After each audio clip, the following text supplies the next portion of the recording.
So you're here for the Maharam Fellowship, which from our emails, you've heard some things about it. You might have heard about the fellowship from your friends and from others who did the fellowship, because that happens every year. But I want to give you some stats on the fellowship before we dive into more of the details about the fellowship. So first of all, the Maharam Fellowship has given out $550,000 over the past 12 years, which is $500,000 plus. It's just amazing. We've had 111 fellows in those years. We've been in 27 different countries, so this isn't anything just limited to the United States. It's also worldwide, so keep that in mind. In fact, 36% of the fellowships have been international, overseas. We are now in our 13th year, so if you're accepted into the program, you'll be our 13th cohort, which is really cool. And we are incredibly grateful to Maharam for providing this funding over these years.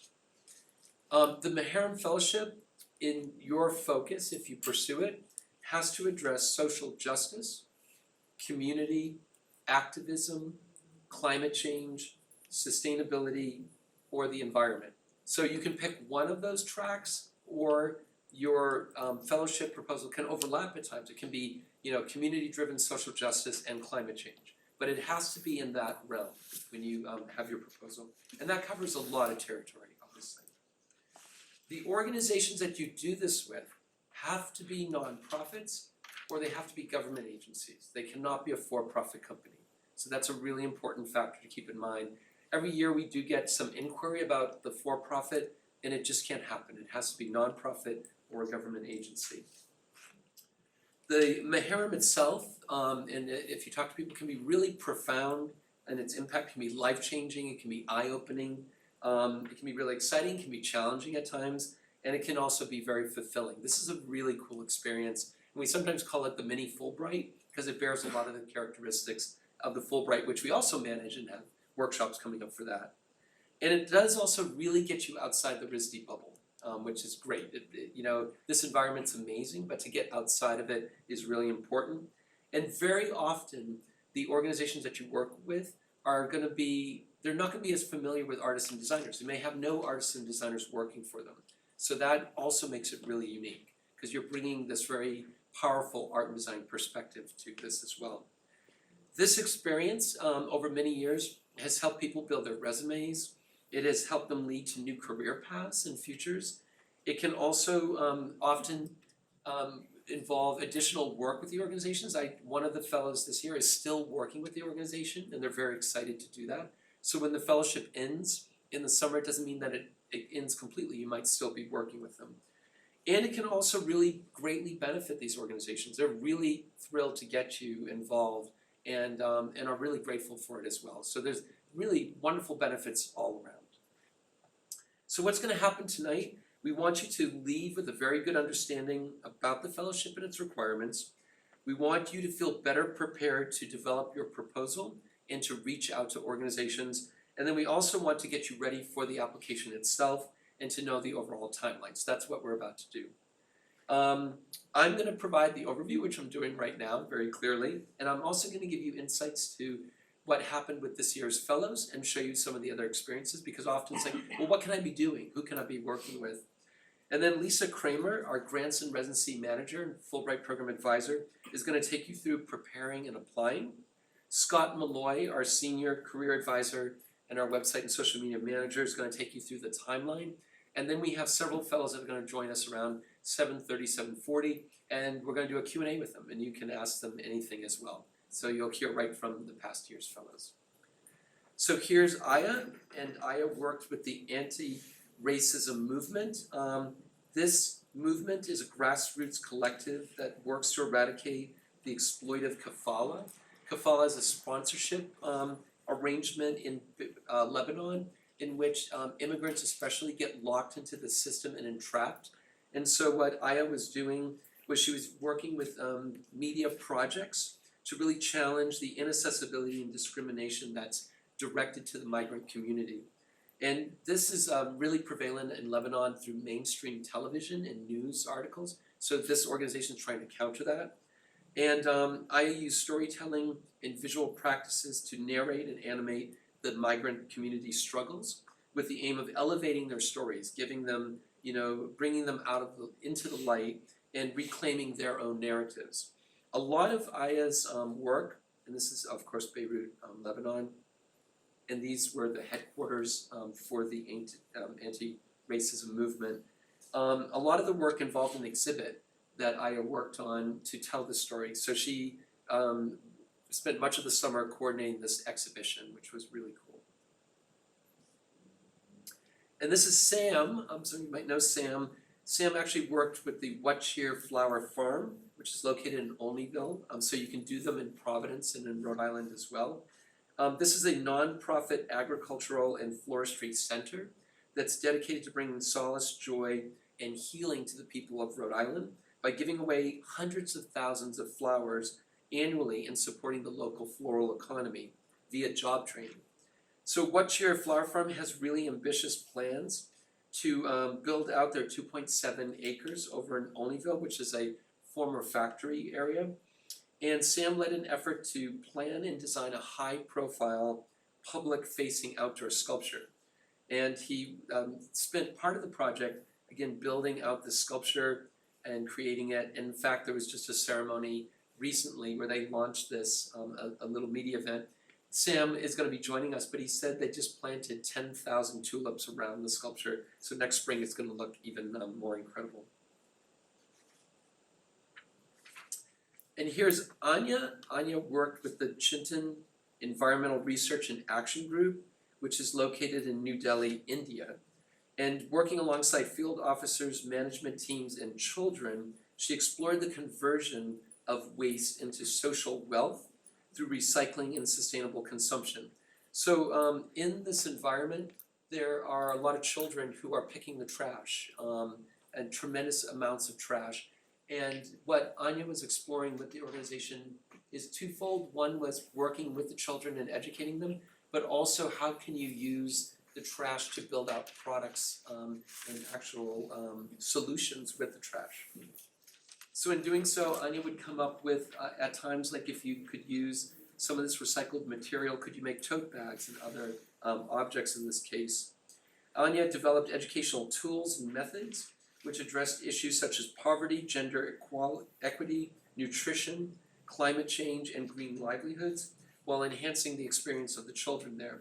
So a lot of these children just don't get the same kind of educational opportunities, and this organization also really helps to foster that. One of the things you're going to find with the fellowship is that there are often two components that seem to prevail. One is educational, working with communities and children and adults, and the other is communication. How can you use your knowledge and your skills to help them tell their story even more so? So you're going to see that happen quite a bit through these images. Next is Henry. Henry worked at the Archives. The Archives are located in his hometown of Toronto, Canada, and they explored the language in design of a nonprofit that archives queer Canadian histories. He worked on the LGBTQ+ issues in the context of architecture and design, and all this came to fruition. One of the things that you're going to see is your working environment is going to be different, very much contingent on which organization you're working for. So you saw that big open space, in Lebanon, and here at the Archives, Henry was in this space, and then of course going through archives. So boxes and boxes of materials, able to really research and explore those materials, and then build out communications and stories. One of the things with Henry, he was very much focused on the concept of home for the LGBTQ+ community, and developed materials addressing that sense of home for that community in Toronto. Some of you you saw Graciela quite a bit on the Maharam posters and in the emails. You'll continue to see Graciela as we send out more promotions. Graciela worked with 826 LA, and 826 LA educates children between the ages of 7 and 11 in creative writing processes through image making and ways of storytelling. So Graciela is also not only a visual artist, but also someone very concerned about writing, has worked with the Writing Center. And in Graciela's case, she worked together with the administrative team at 826 LA and created and implemented a writing summer camp curriculum that engaged both visually and literally narrative building skills. That curricula that she worked on, they're going to continue to use after she moved on from the fellowship.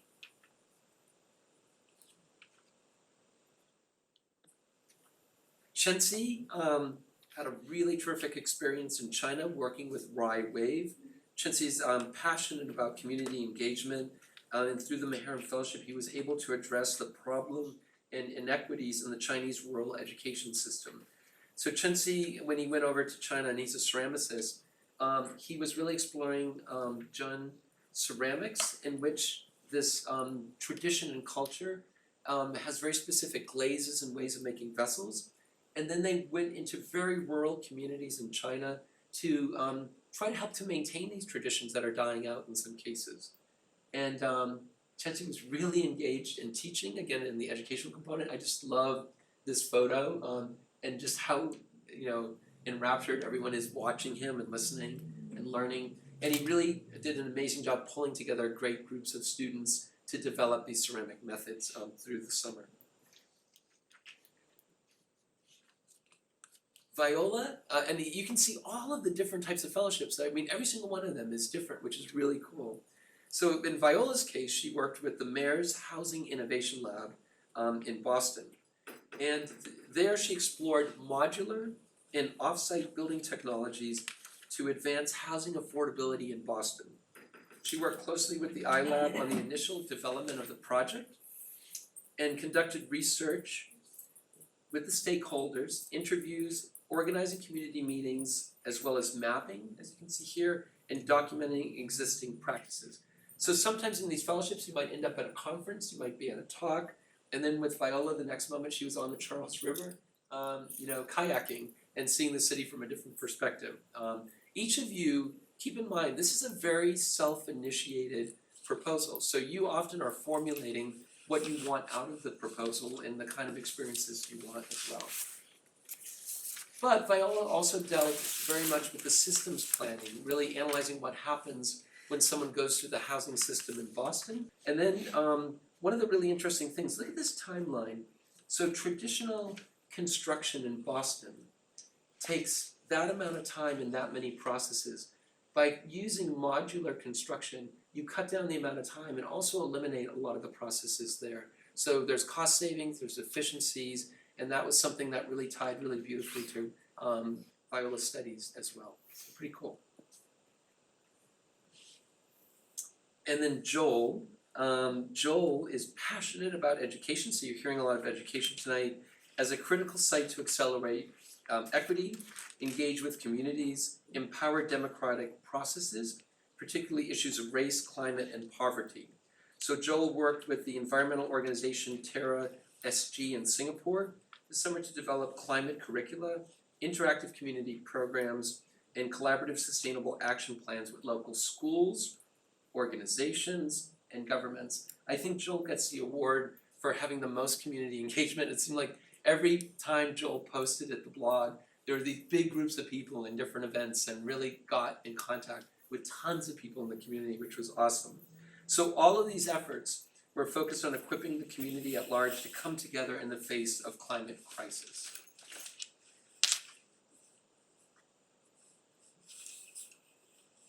And then our last fellow, so we had 9 fellows this summer, and keep in mind we can fund up to 10. So we have $50,000 to give out. We had 9 because it's really important to the selection committee that the 9 be really well prepared, but we could have funded 10, but we had 9 that were ready.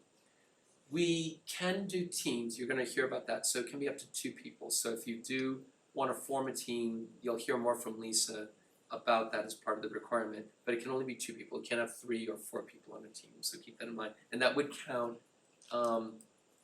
we can fund 10 people, but it wouldn't be 10 separate proposals if you have a team, right? Because that would eat up 2. Okay. Did you have a question? Yeah, does the second person in your team have to be a RISD student? Yeah. Yeah. Some programs like this, sometimes you can be from another school, but in this case you have to be a RISD student. Yeah, thank you.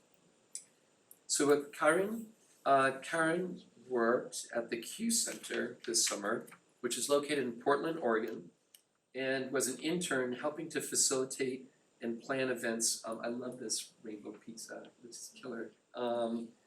In which they would help facilitate and plan local events where local artists can share their work with the community. Together with the Q Center and their partner organization, Karen explored avenues to use their artistic and community skills to help uplift marginalized and overlooked voices in the LGBTQ plus community. From this experience, and this was really, Karen is an illustrator, so Karen worked on this mascot for the organization, also incorporated lots of illustration into many of their projects, which just helped to enliven and uplift a lot of their communications. And then at the end of the fellowship, Karen again pulled together a full exhibit of LGBTQ plus art at the facility as well. So these can have art components, but they're always about the mission of the organization, so keep that in mind. So I'm going to end by just showing you a couple past ones, just so you can get a little bit more of the flavor. I'm going to move a little more quickly.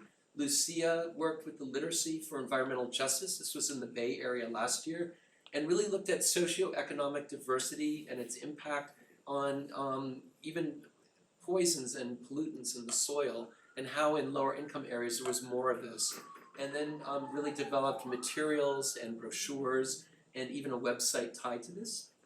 Derek worked with Fundación Raíz in Ecuador and in the rainforest, and really looked at the use of bamboo in the building structures during environmental crises and climate change crisis. Hannah had one of the most interesting fellowships. The cemetery and funeral industry is filled with chemicals and poisons. So they enter the ground, they often get leached into the ground. So Hannah wanted to find an organization where burials were natural, and it was the Prairie Creek Conservation Cemetery. And all the burials are natural materials, and they're done in a way that they really honor the process and system of the burials. So this was during the pandemic, and Hannah wanted so badly to go down and dig one of the graves, and at the very end, because part of it was remote, she got to dig one of the graves and was just so thrilled to be part of that process. Again, really unusual, where these fellowships can go. Helena worked with Dongstag in Nepal in the high plateau and analyzing the impact of climate change in these really stunning, beautiful areas where climate change is having impact. And once again, worked with communication materials, posters for events that brought light to that impact. Uni had a really interesting project with the lighting detectives in Germany, and this one involved the impact of artificial light in our cities on the environment and how we navigate and deal with that artificial light. And worked with a great team of people in Germany, but this series was so beautiful. She did these light studies of light in the evening sky, and they're just really stunning. Sarah, this was a really interesting perspective. She worked with Integrate New York City, which is focused on the integration of equity in the New York City school systems. You get these student groups that have an impact, political impact, but then students graduate, right? So how do you hand off this system to others? And they do this through this organization called Integrate New York City. And I thought that was really cool. That empowers the students to hand off all this great accomplishment, right? And not just have it die after you graduate. And then Bowen Kuhn did a fabulous fellowship with Books to Prisoners, and this really recognized the impact that reading and literature and books can have on the prison system, in which many people don't recognize the power of that, and she really brought light to that through this organization. It's a great quote from it. And then finally, this is Gavin. And Gavin worked at the Journal of North Atlantic and the Arctic. In Gavin's case, of course, exploring the impact of climate change, especially in the Arctic regions. And as we all know, the melting of glacial areas and such, really powerful stuff. So again, that was a whirlwind tour, but I hope you all have a better sense of the kind of fellowships you can do. I mean, each of these people sat here, you're over these years watching this and going, what am I gonna do? What is my fellowship gonna be? And how cool that you now are in that zone, right, to think about it. Keep in mind, if all goes well, each of these cycles of funding is good for 5 years, so we're on the 3rd year. So if you are, say, a sophomore or junior, you're not, you take this in and you're not ready this year, you can do it the following year, right? Because we'd still be in the cycle. And also, this is really cool, you can do this graduating. So if you're graduating, you can use the funding the summer that you're graduating, which is pretty awesome. Sometimes fellowships don't do that. So I'm going to turn it over to Lisa Kramer now, who's going to take you through that. And thank you so much. And we'll be coming back for the Q&A and Scott and others. Thank you. Yay! Hi, I'm Lisa. I'm the Grants and Residency Manager and the Fulbright Program Advisor. So if you are applying for Fulbright, and Fulbright, but Maharam, you'll probably be talking to me or Scott, who's back there, who will talk to you in a little bit. So I'm going to go over the application guidelines and the components really briefly. So first, where do you find everything? On the RISD Careers website, go to Artist Resources, Grants and Awards, and RISD Managed Grants. And this will take you to the RISD Maharam Fellowship webpage, where you will find the guidelines, Fellows website, and the application. On the Fellows website, we're going to go to this one first because this is the fun stuff. This is where you can read about the projects, many of them that Kevin went through, plus all the past Fellows and their projects. You can go to Follow the Fellows, where you're going to get to their blog, where you can actually see what really happened that summer. They have stories, they have great photos on that website. Going back to the webpage, you can get a link to the guidelines here. These guidelines have everything that you need to know in there. They are very detailed. Just look at this later, read it now, you'll find everything you need. Which also has a selection criteria. This is what is going to be on the juror's mind as they look at your application. So review this now, review this as you develop your proposal, and then review it at the end as a checklist. The application components are personal and academic information, internship information, and then responses to the following questions. So these are the questions. Do not let the number of these questions scare you. They are here to help you, and we have heard from past applicants that it was helpful to have short answer questions to walk you through how to develop this proposal and the project, rather than an open 2-page proposal which you're not really sure what they're looking for. Use these questions to develop your internship. What do you want to do and why? A thoughtful, feasible, clear plan is important. Keep in mind, a goal without a plan is really just a wish. This is a grant writing educational opportunity, so no matter how far you go in this application, you're going to learn a lot. The internship offer letter is a letter of formal invitation from the internship supervisor. Details are helpful for you to understand and for your viewers to understand the structure, the resources, and what you intend to do. Flexibility and openness is important. There will be and there should be some unknowns. Enthusiasm and support from the internship staff really speaks to feasibility, and it should be on letterhead, signed, and include contact information. Other components are the resume, an unofficial transcript, and 1 letter of recommendation. Back to the RISD Maharam Fellowship webpage, this is where you're going to find a link to the online application. This is the online application. It's a very straightforward form-type application that directly follows those guidelines. You can't save your work in the form, so develop your responses offline, and then when you're ready, you'll go in, copy and paste, and upload the materials. And be ready. This is not a last-minute grant, and late applications are not accepted. So there's 3 initial frequently asked questions we hear a lot at this point. What is most important to jurors? And the answer is it depends. There is no formula. Your proposal is unique to you and your interests and to your internship. Outside factors might include the pool of applicants, past internships, and what's going on in the world. Is this internship of Maharam fit? It depends. Make your case. There are a few rules. It cannot be at a for-profit company, it must be unpaid, and it must be an internship at an organization in which artists and designers are not usually found, or where artists and designers can contribute to the mission of an organization in a meaningful way. The rest is up to you. How are you going to advance social justice, sustainability, or both? How are you growing your non-art and design skills? What is the impact? How will this experience impact you? How will you have an impact on the organization that you care about? And how will you have an impact as an artist designer in the world? How and when do I start this process? So get organized now and start developing a timeline. And I will turn it over to Scott to lead you to the timeline.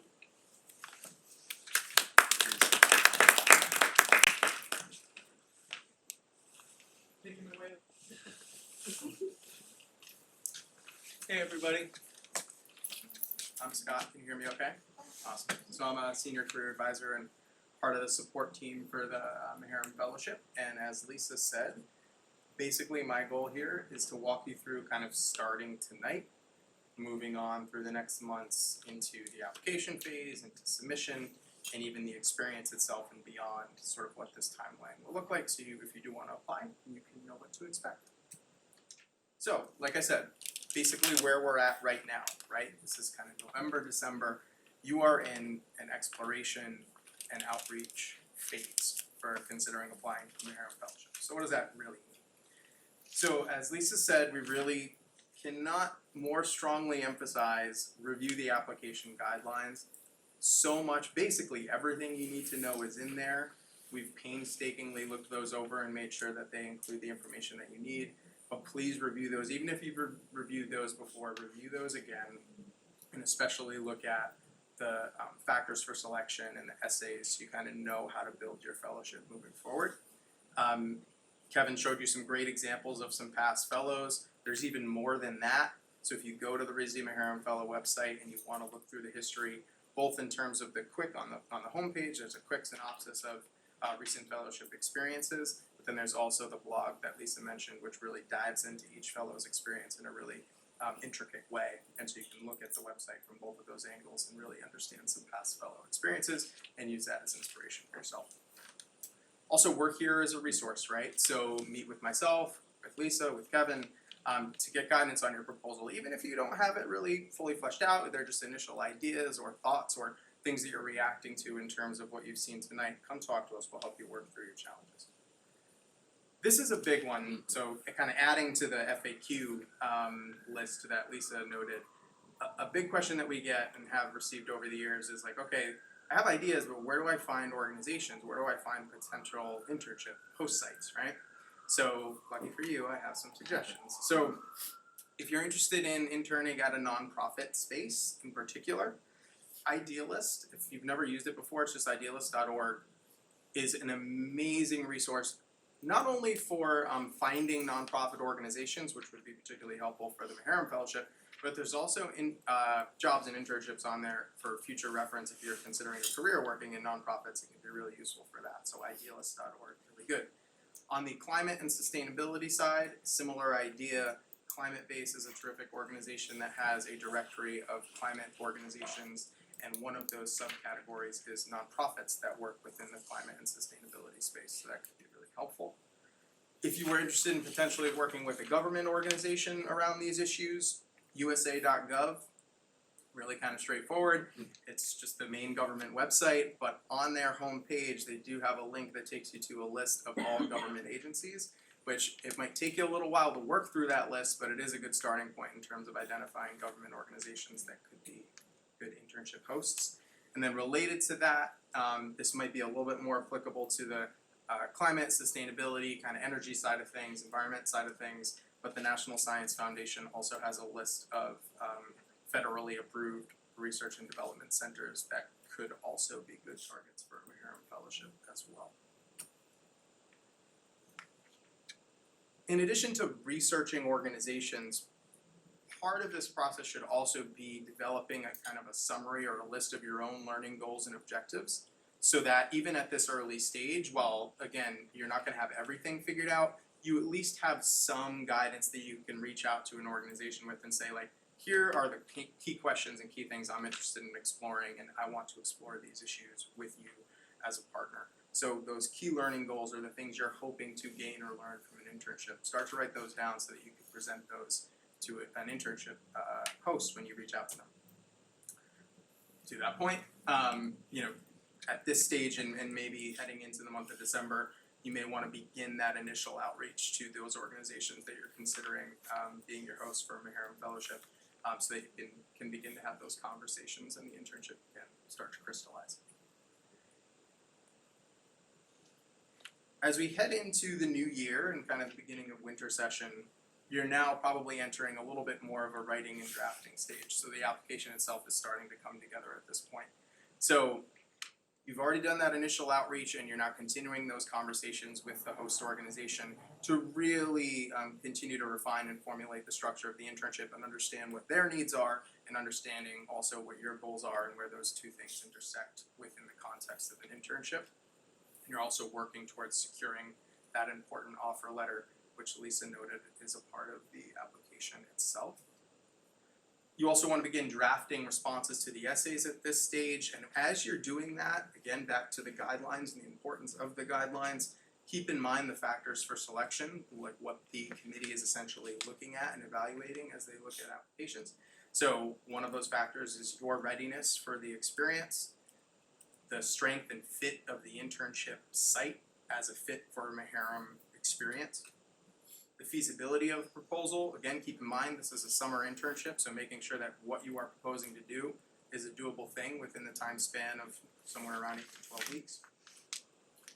And Lisa had noted this, but the impact and outcomes from the experience. What are you gaining from the experience personally, but also what is the organization gaining from your presence there as well? That's kind of a two-sided coin.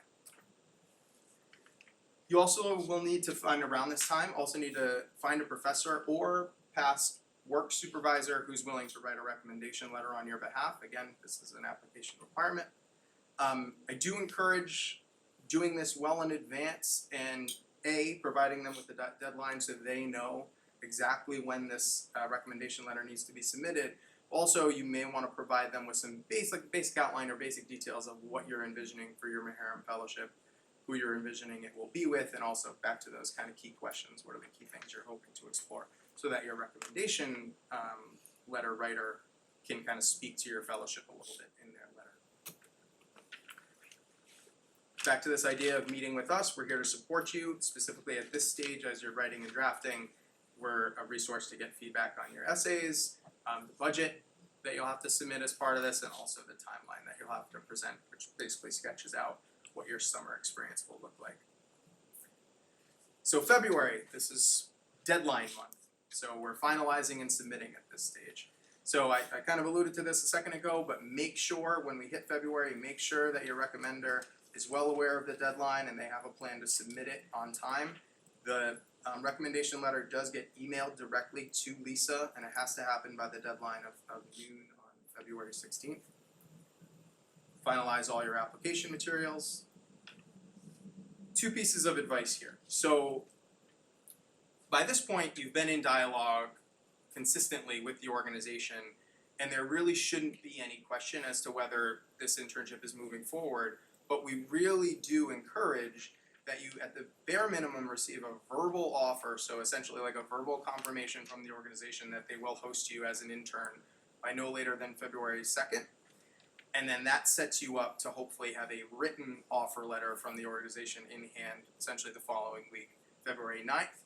And we're giving these as these are not hard deadlines, you don't have to submit anything on these dates, but it's more to just set you up so that when February 16th comes along, which is the final deadline, you have all of these pieces already in place and you're not scrambling last minute. That's essentially the idea. So these are those kind of February 2nd and February 9th dates are suggested deadlines, but the 16th is not a suggested deadline, that is a mandatory deadline. So keep in mind that's the final submission and no late or incomplete applications will be accepted. So at this point, we're heading into March, you've submitted, congratulations, whoop whoop. You will then learn of the selection committee's decision by early March. You don't have to wait too long. It'll really be a matter of 2 to 3 weeks, essentially, maybe a month max, but more like 2 to 3 weeks. Once you are accepted, there are a few things that happen next. So you sign a grant agreement, which is sort of your kind of formal acceptance of being a Maharam Fellow. You also have to provide us with promotional materials, because as you might have seen, there's a website for the fellowship, and we want to, promote your experience so that you can benefit from it, and also all the people who are familiar with Maharam can learn more about your experience, but we need your help in order to do that. There's also in April a Maharam kickoff dinner and orientation where you will gather with members of our office along with all of your fellows in the cohort and just sort of be able to level set and know how to go into the experience as successfully as possible. If you are an international student, we really do insist that you consult with RISD's International Student and Scholar Affairs Office just regarding any necessary paperwork that you may need to submit in order to do an internship experience legally. This is especially true if it's in the United States, but consult with them no matter what. And then if you are wishing to receive academic credit for this internship experience, the way that that process works at RISD is your academic department must approve of it as a credit-worthy experience. This happens, I'm gonna in a second talk about registering your internship, this happens automatically through that process, but I do just want you to be aware that that is something, if you want to get credit, that you will have to make sure happens as well. As we get into now May and June, now we're sort of ramping up for the experience itself. The key thing here is just that you have to, all fellows, regardless of whether they're seeking credit or not, have to register the Maharam internship in Artworks through the formal internship registration process that RISD has by the June deadline. This is a requirement of the fellowship, it's not a negotiable thing. Also happening in this period is when you will receive your funding. So another question that we get asked a lot is like, when do you get the funding? Is it, split up into installments? The answer is you get it in this May to June period, you get the full $5,000 upfront, and then it is your responsibility to budget that appropriately in the way that you see fit, aligned with the way you've proposed to do it in the budget that you submit. So it's basically you get the money, and then it's on you to kind of spend it responsibly. So now we're in the summer, and this is basically internship experience time, right? You're actually doing the Maharam Fellowship experience in this stage. A couple quick notes about this. All fellows are supported by our office and specifically by Kevin in the form of a minimum of 3 check-in meetings during the summer. Kevin's instrumental in kind of helping you work through any challenges that you encounter, helping you kind of think about what you're experiencing and frame it in different ways and look at it from different perspectives. And I know that all the fellows, and I'm sure they'll speak to this in a second, who've had a chance to go through this experience have really appreciated that check-in with Kevin, and it's a really valuable part of the fellowship. In addition to those check-ins, you're also required to create regular blog posts, again, that find a way onto the Maharam Fellowship website. What this looks like essentially is 4 blog posts over the course of the summer experience, so it's really not that much. Those posts are meant to be a mix of text narrative explaining what you're encountering, and then also ideally visual documentation like photos and videos so people can sort of see and visualize the experience along with you. And then last step, at this point, we've reached September, you're basically done. The last thing that you have to do is submit a final narrative report that is shared with Maharam, who is the funder of this opportunity. So to facilitate this, along with the blogging that you're doing, we do encourage you to just take notes throughout the experience so that when it comes time to create that final report, you're not working from scratch and you have some written elements that are going to be facilitating that. And that is basically the timeline experience. So, back to kind of starting where we are in this room right now, what do we suggest you do at this moment? Start to have conversations with advisors and faculty about your goals and about the things you're thinking about related to Maharam. Start researching organizations that could be potential internship hosts. And then just start talking, start free writing about topics and concepts that could eventually find their way into your essay questions for the application. And if you're doing these steps right now, as we sit here in November, you'll be well on your way to having a successful application on February 16th. So that is that. Can you go back Please. to the January Mm-hmm. and February slide? Sure. Sorry, No, that's all good. just wanna take a photo. Yeah, of course. So here's January. Sorry. No, you're fine. Then February. And then I'll pull them all up for you. Sorry. No, those are sorry. Oh no. These are important. Thanks. That's why we do the timeline. So totally get it. And that's it, and now we are going to welcome our fellows, I believe, right, Kevin? Yep, and I wanna make one other point because it's kind of important, when you reach out to the organizations, you do have a leverage that a lot of people don't have when they're doing this kind of thing. You know, organization will be like, oh, this sounds really interesting, your proposal's really good, but if you add that if I get this fellowship, I will actually be supported by $5,000. For a lot of organizations, they're like, oh, well, that's great, because they're often concerned, like, well, how are you gonna do this? Where are you gonna get funding? So I really encourage you when you reach out to tell them that if you are awarded it, you will be getting that money, because it can really help make a difference in how engaged an organization might be initially in getting back to you. So keep that in mind. So a little tip on that. Throw some money around. That helps out. So we are really lucky to have some of our fellows from the summer, and I'm gonna have them come up. So if you can come up, yay! So I think first of all, let's just dive right away. I have some questions to ask you, but you've been hearing all of this information. You've got 5 of the fellows right here. So what are some of the questions on your mind right now that the fellows themselves can address directly for you?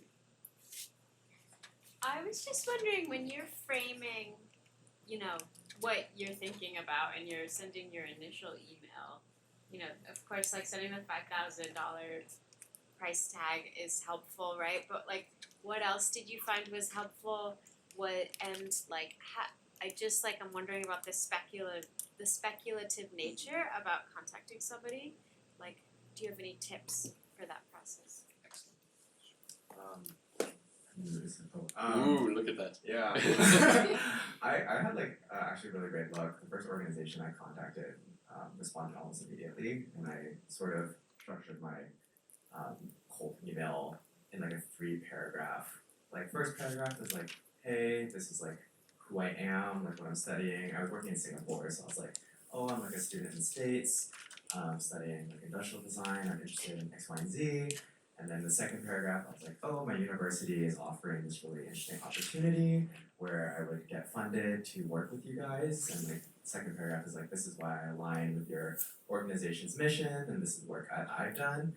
That is sort of on the same page. And then third paragraph was like, just like tying up the loose ends of like that pitch of like, this is the person I am, and like, here's why I think that we would be a good fit, like here's what I would want to do with your organization.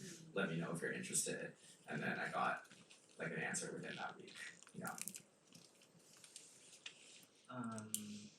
I didn't have great luck, so I like kind of got like rejected by people for a hot second. I think it was honestly just a matter of like getting through the door, like being able to talk to someone who could do something. I think one of the reasons why I had like initial failures in certain organizations I was trying to work with is because it didn't really get past like the people in the front.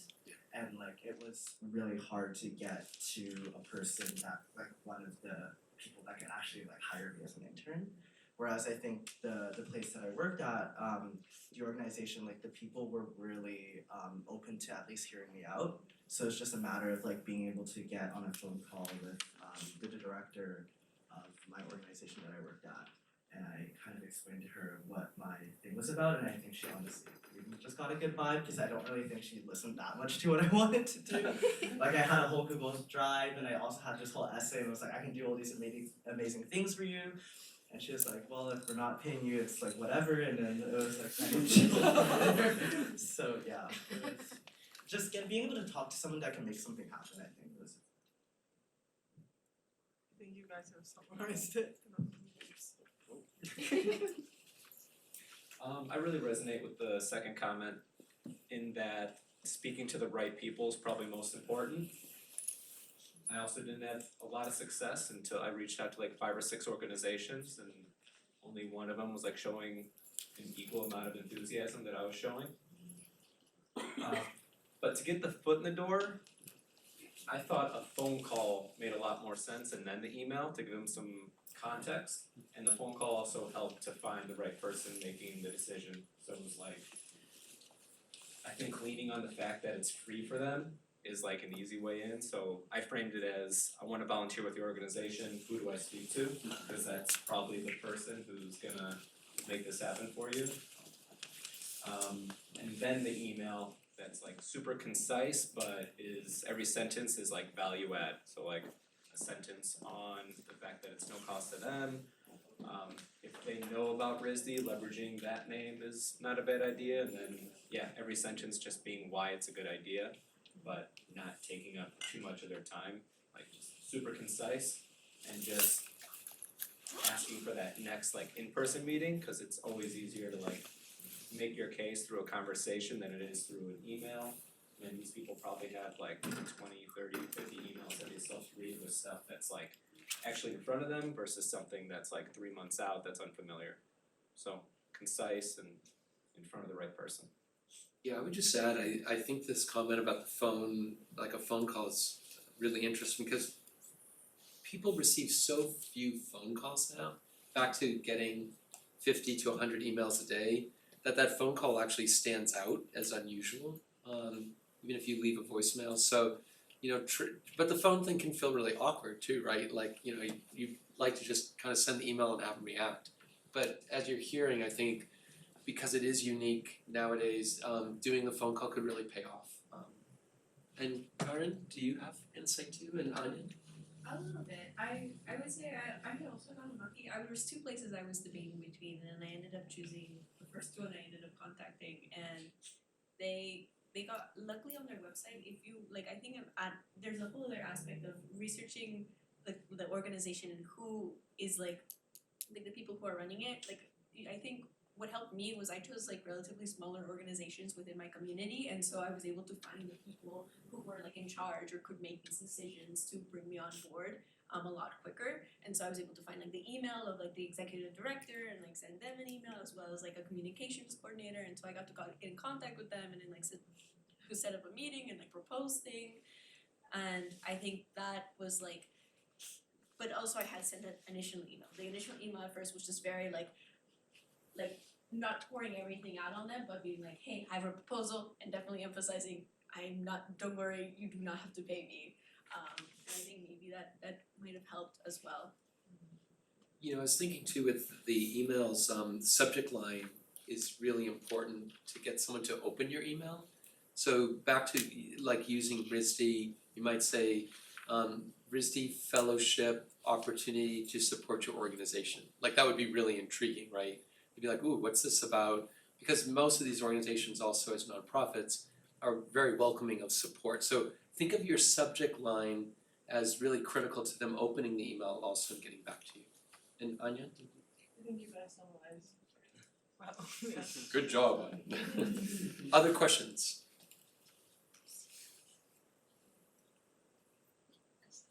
Do you have one? Can we just have like a brief like introduction of like what each project you guys did? Because I'm not sure which is which. Yeah. I had your pictures, but you know you've changed so much since yeah. the summer. I'm Joel. I'm a third year in industrial design. I worked in Singapore this summer doing climate education work with a nonprofit organization that like basically partnered with local schools and local ministries of government to teach climate education and talk sustainability to the country. Hi, I'm Henry. I'm a junior in architecture. I went back home to Toronto to work at a queer archival nonprofit. It's like the largest LGBTQ archives, I think, in the world. And I basically did like architectural research and then like wrote and designed like a publication exhibit sort of thing to be like published in the archives and like the Toronto community. Hi, my name is Anya. I'm a fifth year student in architecture, and during my fellowship, I was in India, in New Delhi, and I worked at this organization called Chintan. And what they do is they have like several schools, like daycare kind of facilities around India, around Delhi, and they work with waste pickers. So I worked directly with the children of the waste pickers specifically, and I designed like toys and like learning tools for them. I'm Sam McGarry, I'm a second year furniture grad, and I worked with What's Your Flower Farm right here in Providence. They're a nonprofit that focuses on rebouqueting flowers that would otherwise be thrown away and then giving them to organizations that could use beautification of their spaces or their events, and otherwise they wouldn't be able to afford the bouquets. Their basic goal is to spread happiness and joy, is like the fundamental. My role there was supposed to be building out or design and build of public spaces for community, spaces for gathering, but it ended up pivoting, which I think a lot of people who go through this like find themselves in a pivot. And we ended up making public sculpture for the space to like bring attention to the flower farm in Olneyville. I'm Karim. I'm currently a junior in illustration. I work at the Q Center. I think what I did was a mixture. Things shifted like the first week I arrived because we lost our executive director. But it's okay because we survived and we prevailed, and it was a good, like, overall it was a really good experience. And what happened was at the Q Center, located there is a whole bunch of other like LGBT related resources and organizations at that building, and so we got to have like a lot of like collaboration, and I got to talk with like people who are running like vendings on site at the Q Center, as well as I helped. What ended up kind of taking up a lot of my time there was organizing a community gallery that ended up being shown at the Pride Festival in Portland. And so that was really cool, being able to see like community interactions with that, working with and talking and organizing with local artists, creating advertising, working with my coworkers in ways that we can either bring more awareness to certain like events or history facts through our social medias, as well as there's one more thing. Oh, and Apple the Crow. And Apple the Crow was our like Pride mascot. So that was like a local, like a community little contest that happened between like local artists, and then Apple the Crow was our chosen mascot for this year. So yeah. You know, I in all the years of doing the fellowship, I've never seen so much change in the organizations, with executive directors moving on and people moving on, and it's a testament to the fellows. Out of the 9 fellows, I think I had 4 or 5 cases of organizational change, and everyone weathered it extremely well, because other people came in and the mission and work was pretty set, but there was a lot of change this summer, and everyone survived it, which was really good. Question? Oh, I'm curious also if you could all, like, it was really great to hear from everyone, and also especially like Sam and Corinne, like your experience with like differences and pivots in the course. I'm wondering if you could also share like the difference between your expectation like a year ago, That's great. or like going into the application and writing out your plan for it and how it happened. All like You can start. Okay. So for my timeline, when did I start? I think I went, it was like winter session, early winter session, right? Like coming back from RISD, I was like, oh my god, there's time to do the Maharam. so I started talking with the Career Center, and they really helped with like giving me examples and ideas of like what are ways that I can make myself stand out as an applicant. And just talking to them, reviewing with them with my application, getting feedback, and so definitely like also then like talk with your peers as well. I talked with my peers about like, hey, like what do you feel like, how am I coming off in my application, and like getting that feedback I think really helped, as well as I think just when I had initially proposed, I think it was more like kind of like community event wise, but when I had gone there in the summer, that kind of shifted into what I can be physically capable of. Because events were kind of a little bit less on the option. The only thing that had ended up getting approved by the organization was the gallery.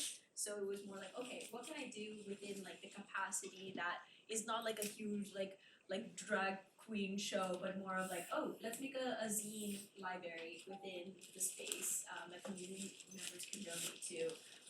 Or what ways can I help out in like as like volunteering events, or talking with local artists on their experience in ways that more artists within like at least Portland specifically can find more connection. So I think it definitely shifted. It became much more like a mixture of on hand and applying my illustration skills compared to when I had initially applied, and I thought it was much more illustration than I had anticipated, so yeah. I think like going in with the right mindset of expecting change and pivots is like a good place to start. Just assume things aren't gonna go exactly as planned, and then you're not as paralyzed by it, just managing that expectation. And then I think there's like two roads that could go. One is you have an advocate at the nonprofit who's like, okay, this is changing, but what are we gonna do? And then you have somebody to like collaborate with and figure out what makes sense for you and the organization. Which I was lucky enough to have that, and they were just wonderful and like very calming through the whole process. They just like didn't get overwhelmed by any of the changes where I'm like, oh, I guess I'm on my own now. They're like, no, we're good. We just have to do this now. And it's like, oh, okay. And they didn't like freak out about it. So having that around was super helpful. The other side of that coin is maybe you don't have an advocate, and maybe you just kind of fall into the ether of the organization because maybe it made sense in February, but it doesn't make sense in July because of all the changes, in which case I think you just have to really own the situation, cry a little bit, be a little upset, and then like, okay, now what am I gonna do? And just, yeah, I think in those situations, it's kind of an opportunity, like, okay, now I can kind of do whatever I want, and it's up to you to kind of jump around and figure out how to make it happen. I would add to that too, that in the check-in meetings, I'm listening for change and supporting and guiding. And there are times, we didn't have it happen this year, but I will reach out to an organization sometimes and go, I'm kind of curious what has happened. It looked like this was gonna be the fellowship, but it pivoted this way. So just know that there is support coming from our office. If you are in a situation that doesn't feel as comfortable or you don't know how to navigate it, which is really important. Anya? I think one thing for me was that like being a designer and like presenting the application to the Maharam committee, I feel like the way that I phrased it was very different to how I phrased it with like the actual organization. And I think like when speaking to them, you kind of just have to like be confident in yourself and be like, yeah, I'm a designer, I can do this. And I think like then we started like I was teaching children, and my main thing was that I wanted to like design toys and like learning methods for them to like implement in like their centers around New Delhi. And what they wanted was that do like more STEM related workshops with the kids, but I had to like explain to them again and again that like I'm not just doing these workshops, like there's gonna be something else coming out of it.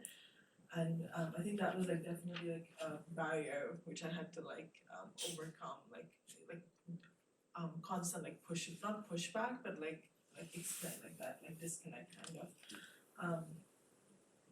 Yeah, but I think overall just being like super flexible, and like they did like trust me in the end, that like in the end they were like, oh, like exactly what you had proposed has like actually come out of this thing. So yeah.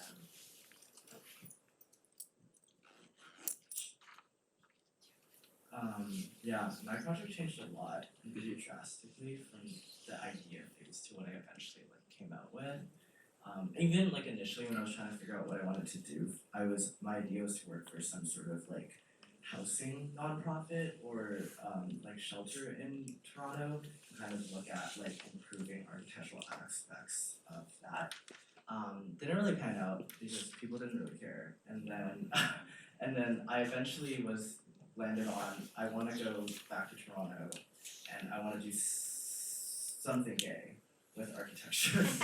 And then so I ended up working at this like archival nonprofit, which was super cool. But my initial idea was going in and doing like exhibitions of like architectural visualizations, renderings, like different pieces of history, and like maybe doing like these installations. They had a physical location. Like I had all of these ideas. And they were like, yeah, like this is fine. And then so I showed up, and then they were like, you should like low-key like actually read through our resources and spend some time here. And then I ended up doing research for like a month. So I ended up not doing like any sort of deliverables, and it was like a month of like 9 to 5, like going through like 50, 60-year-old like boxes of records, like digitizing photographs, processing documents. Everyone there was like an expert in their field. It was all like museum studies, archival studies, career studies, like PhDs and whatever. And it was like a lot of learning, and eventually we kind of came to the conclusion that a lot of my interests were like not at all what I came in with.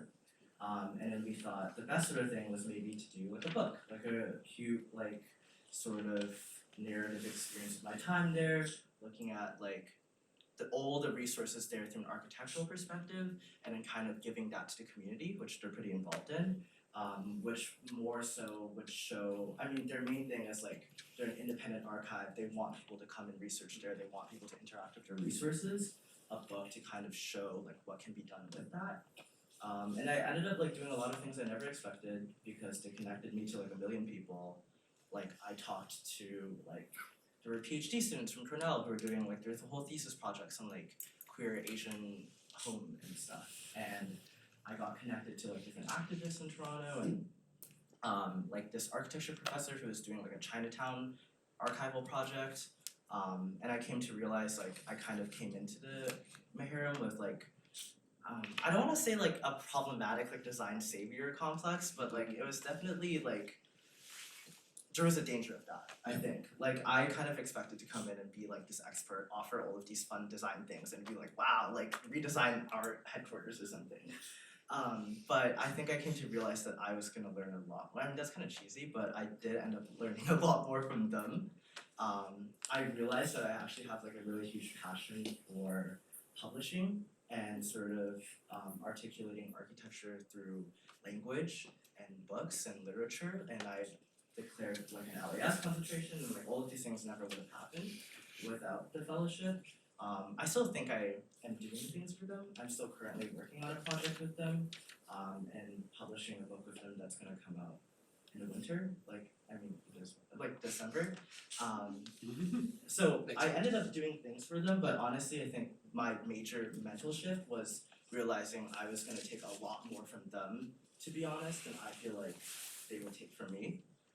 Because you are like a great resource and something so incredibly different and new to these people, but also like they're experts in their fields and they have a level of experience that you'll never have in what you're doing. I think that went on for a really long time. So it was really good. Joe? Yeah, I think on paper I did everything I said I was gonna do. But I mean, I feel like I wanted to share my experience because I think it might be worth, like, it's not an unlikely thing to run into, where like when I was going into the summer, I was very like glamorized by the idea of working in Singapore as a new country, and I was like, oh, this is gonna be so much fun. Day one of the organization, I meet my supervisor, and I'm like, you're weird. Like, I was like, oh, this is interesting. She just seemed very like not as passionate about like climate and sustainability as I thought she would be. And then I meet the whole team, and how my organization was sort of structured was it was like 6 full-time staff and 20 interns. So if any of you guys know anything about like organizational ratios, like that's really bad because they can't support like the professional development or the work quality of the interns, and how Singapore's like education system is. It is as a part of like graduating of university, you need to work co-op, and like this was these interns like working that co-op, but the thing about co-op is you can pay these interns less than living wage because they can get it for school credit. So they were like making below living wage in Singapore, just like working and like doing things for the organization. And I think like from the get-go I was really unflattered by that. And I think by like week 2, I was like, I don't know, man, I don't know. But I was like, what am I gonna do? Like fly home? So I think definitely +1 to everyone who said like you need to be able to adapt and be flexible. So I sort of reframed my mindset that like, yeah, I'm gonna do the things I said I was gonna do because I am passionate about this, I am interested in this. But what I ended up, I think, learning the most was about just being in a culture that was foreign to me, and the good thing about having so many interns was they were all around my age and like my life stage, and they ended up being like really good friends. And my last day working at the organization, we went like bowling and then had like hot pot after, and it was like super cute. But I think, you know, like what you do professionally is only a part of the whole picture of what you will get out of the organization. But Joel, I remember too, you had said it was kind of unique, all these interns are there, but because you were different or Right. weird, like they first said, you actually got a lot more leeway to do what you wanted to do, unlike the other interns. Yeah, I think it's like definitely a double-edged sword because they weren't paying me, I'm like, you have no control over me, I can do whatever I want. So it's like cool because like the work culture at my organization was very much like you get in before 9 a.m. and then you leave. Like it's like 9 to 6 in Singapore, but like honestly you're like probably gonna stay till 7. Because that was just the culture of my office. But I was like, nah, I was like, no. I was like, you're not paying me. I'm gonna go home at 6. And so it's like a surface level thing that I was like, that was cool. I gotta do that, and I gotta get home earlier than other people would. And it was cool that I had more autonomy over my projects. But I think like honestly, like my ideal situation would have been that like that my organization respected interns enough to like care about their professional development and like foster a good work culture, and like I didn't feel like I was having to pull like the I'm an American card to get these like special exceptions out of otherwise like an organization whose mission I really aligned with and whose values I really wanted to be a part of. For those of you that went into new environments, how did you navigate like the culture where you were at and kind of like trying to support your mission but also be like ethical about what you were doing and going into new environments? I kind of want to hear you talk about that. Can you elaborate a little bit more on what you mean by ethical? Like not in the kind of like going into it in the way that like certain, depending on if you're not like from that place or you like don't originate from that area or originate from that culture, and like going into a space that is like not necessarily your own in a way, and but also doing it in like a non-harmful way. Oh yeah, I think for me like I was really mindful about like I think because I was working in climate, and like the climate issues that America might struggle with are really different and honestly like exacerbated when you're looking at a country like Singapore, which is like an island country essentially, and it has all these relationships to countries that are even more vulnerable to rising sea levels, like Indonesia, Malaysia, and things like that. Honestly, like I came in day one and I was like, I don't know anything. Like I think it's like really presumptuous of me to be like, oh, I read this on Wikipedia, or like I read this on National Geographic, and I now know what your country is going through and the kind of thing, like specific pain points that your organization is dealing with. So I think like similar to Henry, like I spent my first few weeks just being really mindful about that and being like, oh, I need them to tell me, and I need to be putting myself. My organization did like a bunch of workshops with different schools and governments and like companies, and then like I would like get into those workshops and just like talk to the people and be like, what do you think about this problem? Like, what are you valuing? Like, where do you want to see this country in 5 years? And then have their ethos sort of shape what you hope to do with your organization from that point forward. Well, I guess like I'm from Toronto, so that wasn't like a huge problem. But I do think like it was definitely an environment I was never used to. Like the less the less scary one was just I was in a space with a lot of people who were experts in a field I had no experience in ever. So it was just like trying not to sound stupid whenever we had a conversation. And like I think being very respectful and humble of where I was at. Like the first few weeks was just like learning archival vocabulary, which is pretty intense and mildly French. So that was something. But I think it was also like, I mean, my whole project was about like architectural history and like queer history in Toronto, which is a very broad topic, and it encompasses a lot of groups of people that I don't have like a personal experience in. And archives are also like inherently like colonial sort of institutions. That's like there's a whole study of that as well. So I think it was a matter of talking to people, and a lot of people, especially when my work started touching upon like people of color in Toronto, like queer people of color and their experiences, there was definitely like a lot of places I didn't want to articulate in a wrong way, like with the book that I was writing. So like trying to like talk to people, like getting connected. I emailed a lot of people. I went on a lot of Zoom calls with different activists in Toronto. I went to like two people's like backyards and we had like tea and then we talked and then I like wrote notes and it was very fun. And we learned about their experiences very objectively and I think like my strategy was just trying to be as humble as possible and try and take the framework again, like I'm not here to give you my expertise, at least at first. Like I'm here just to learn, to adjust, to acclimate, and then maybe we'll talk about like what strengths and what ways that I can help you.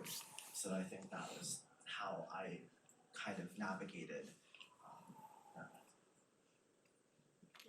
I think definitely like not having that savior complex and just like for my first couple of weeks, when I was like in the office, I was kind of like a fly on the wall. Like whenever they would have like training sessions, I would just like be sitting and like watching how they conduct it, like with the waste pickers, how do they speak to them, like certain like words or like how they convey certain topics to them, like in terms of climate change. And just like observing that and then like implementing that like later on while I was working there. And I think like what you were saying about like different cultures, I speak Hindi but I'm like not I'm not fluent, like I'm not that confident with it. So I literally just told them on the first day, like I told the kids that like I'm not like if you guys like we're gonna like help each other, you know, and like building that rapport from the very beginning.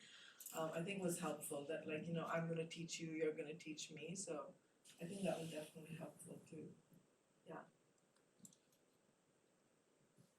I didn't go far, just went across the river to Olneyville, but I'll just make a quick note on it's not just geographical cultures that you're going into, it's also like work cultures and they have different dynamics too. And just going like checking your ego at the door regardless of like where your head's at, just listen. I think if you start from a place of listening and like observation, you'll naturally eventually just pick up on the dynamics of this new space that you're in. And if there's any hesitation of like doing something unethical, I mean, it's pretty easy just to go back to listening and just start there anytime you feel uncomfortable.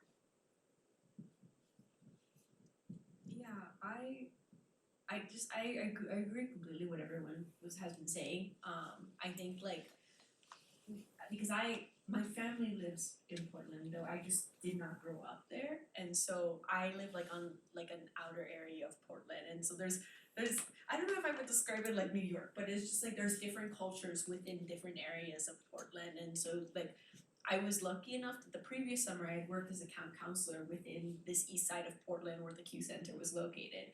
And so I got an idea of how the environment was different compared to like Hillsborough, that area where I live in. And I got to see like just like how like everyone just kind of how this area of Portland was like you could see it was actively being gentrified. And also like there was like Portland, the main city area of Portland outside of like semi-suburbia Portland is like there's still active problems going on, and the infrastructure in the case of helping people with like substance abuse and like are in needs of housing, like the Q Center was a resource for that, but there's only so much the Q Center can help when like there's not enough organizations that can help out the community. And so it's just having lots of awareness.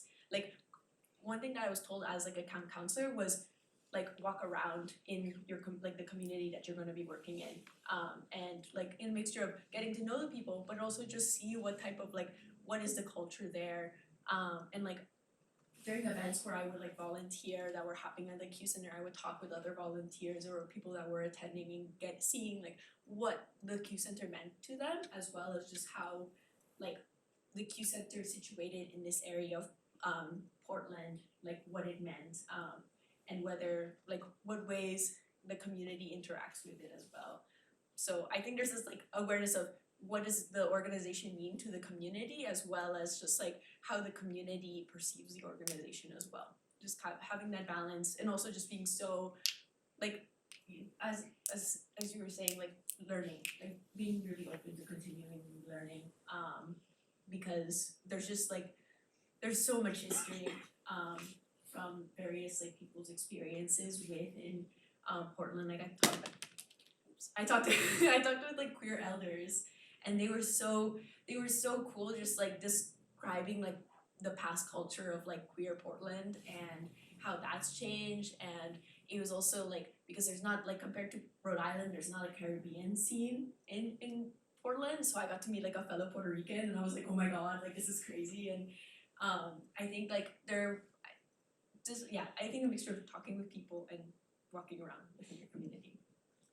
Yeah, and I think just to add, when you receive a fellowship, sometimes like, oh, I've gotta start and I gotta be doing things, and what you're hearing, which has been so intrinsic to the fellowship, is listening and learning and respecting the environment that you're in, the organization you're in, has come up every single year that we've been doing the fellowship. So that's a really critical component, and I really appreciate that the question elicited this kind of response, which is great.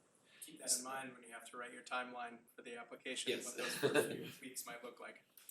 So- Can I just add Yeah, something? yeah. I think also like in terms of like listening and like preparing for the experience, I felt like I was very nervous in the beginning, and so I like contacted a lot of people who were like professionals in the field of like toy design and like working with kids, like people like at Hasbro and just like even like separate from India specifically, but I think that was also just very helpful to like prepare myself for going into the situation and like how to like again like deal with kids and being in that environment. Yeah. So we've covered a lot of information, and it's getting late, so we could take one more question. We can also wrap it up. Is there one final question? You got. Do we have time? Do we have time for one more? We'll take one more, and then we'll bring a close. So please. Okay, so I know Joe and Harry touched a little upon this, but I really want to know, how does the fellowship benefit you long term? So besides the hands-on work that you did in the summer, how do you think the benefit still lasts until now? It's funny that was one of my questions if it didn't come up. So thank you for concluding. No, you started. You got it. Yeah, so I work with children who design toys, and even though that's like separate, like very distinct from architecture, I definitely think that skills that I've learned in terms of like the design process and like working in the field, which like you kind of like don't get to do at RISD because you're like in this like vacuum of designing. So I think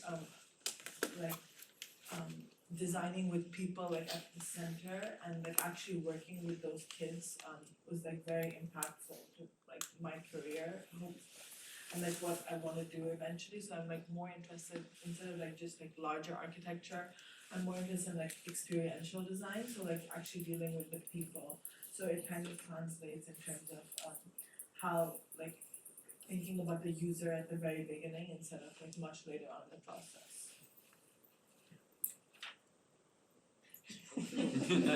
Cool. Yeah, definitely took a lot. I think in terms of just general information, I worked at an archive. I learned way more than like a Wikipedia page could give me. I mean, it's very crazy. I like read the craziest thing, like the police had like spy holes in like gay clubs like in the 80s and like random stuff, and it was very like just like a humbling place to be, to like learn that much information. And like all the exhibitions and books that I designed and stuff, like none of it was with online resources, so that was definitely with some like a trip to like look at firsthand like transcripts and stuff. My view on architecture was also changed a lot. The whole time I was trying to find like a Maharam that kind of combined my architectural education with something interesting, and I definitely got that.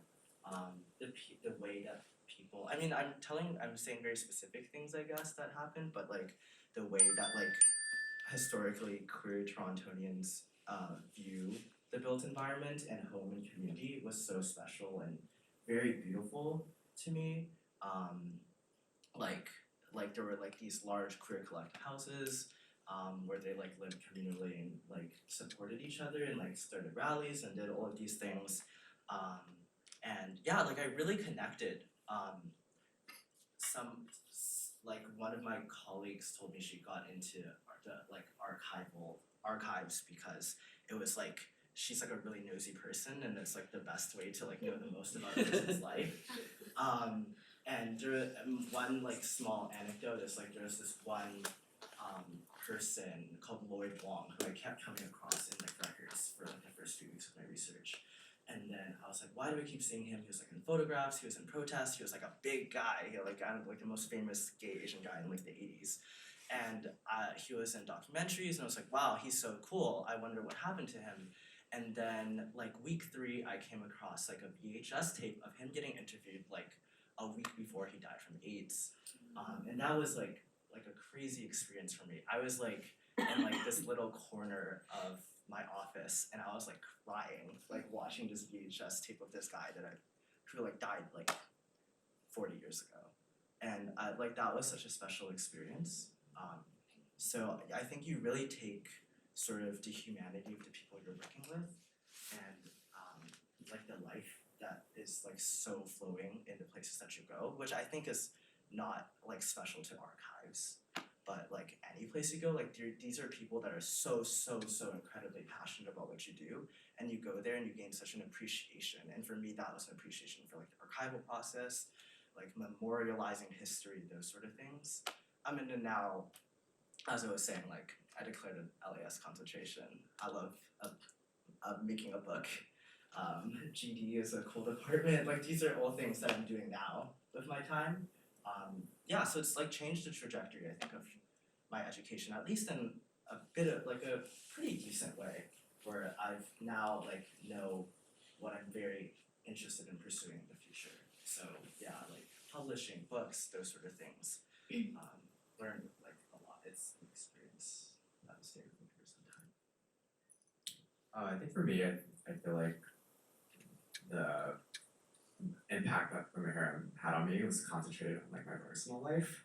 And that like, that idea of putting yourself in a new country halfway across the world and knowing that you're gonna be okay, was like a huge like confidence boost that makes me feel like oh, I can do like a lot of things now. Or like I don't know, to like trust that you have that resilience as you look into your career and think about the kind of things you want to do.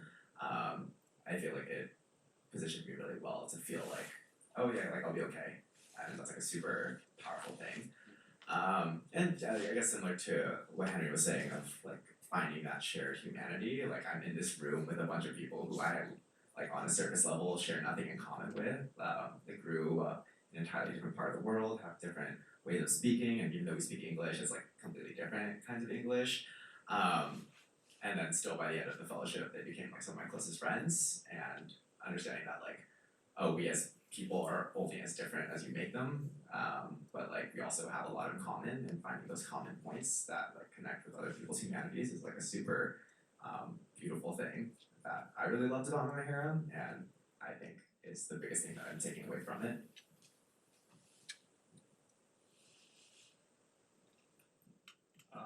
Yeah, just want to support everything that was just said in terms of like connecting with the community and all the empathy and understanding that comes with putting yourself in a new culture and understanding it on a different scale beyond like what you would see on the news or read on Wikipedia or whatever. And then I think regardless of the success of your application or experience, I think the skills that are needed to go through the application are like a little preview to real world. So I came in with a little more experience in the real world under my belt, so I think that helped me a lot. But for undergrads, I think there's this opportunity to like really put yourself in a position to sell yourself, which is very real in the world, and you don't really have an opportunity to do that like within the academic bubble. So this is like a good trial run to reach out like unsolicitedly, like put yourself out there and tell people, no, this is why I'm helping you. And they weren't looking for your help, but you have to convince them like, no, this is why I'm valuable. And I think the more you do that, the more confidence you build, and I just having that conversation, and yeah, it's just a total confidence booster, and it's super applicable like throughout life after this. Like you're always, especially as an artist, you're always convincing people of the value of your presence or your work or whatever, and those are translatable no matter what path you go on. Yeah, I agree. I think there was I think lots of things with the Maharam Fellowship were just like very like exciting. Just because it's just like a mixture of they're like it's really nice how like throughout it you get check-ins and you get to like have like feedback and get to talk about like your progress so far, as well as like get advice. So there is kind of just like that, like you're not completely thrown into like the pits. But then also it's like you like for example, it's like as a student at RISD, it's like you can use it for credits, but then also like during my time because when I was initially applying, I'm like, oh, I don't see a lot of like illustration students, and I wasn't quite sure like, oh, how can I like apply illustration within like community building and like within like a nonprofit space. And so that was kind of like its own learning experience, as well as being like, oh, I don't know this yet, I can teach myself, and like finding ways that like you can continuously be helpful, as well as I think the interactions you get to have with other artists within these spaces is super rewarding, and I think it allows you to have like a level of like communication that is super like once you start like getting the ropes of things, it gets really exciting. I hope that helps. One tiny thing, like the semester before the summer, I was like really burnt out, and I was like, well, I mean, I applied to Maharam before I became burnt out, but I did become. It's good to know. Yeah, I became very burnt out through sophomore architecture curriculum, and going into the summer, I was like, oh, I don't know how this will work out, but honestly, it did kind of revive sort of like a love for academia and sort of a love for architecture objectively that I kind of like lost a bit in classes. And it was really fun. I think I became burnt out because I pulled too many all-nighters, but I found myself like staying up really late sometimes this summer, like just doing research, because that's something that I genuinely enjoyed.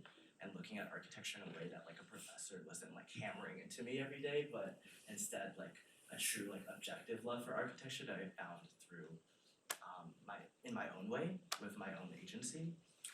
So I just think that's like maybe if you guys will apply, maybe just think about something that will heal your soul a little, and like something that's like genuinely like intellectually curious for you. I was like, I'm getting paid for this? That's crazy.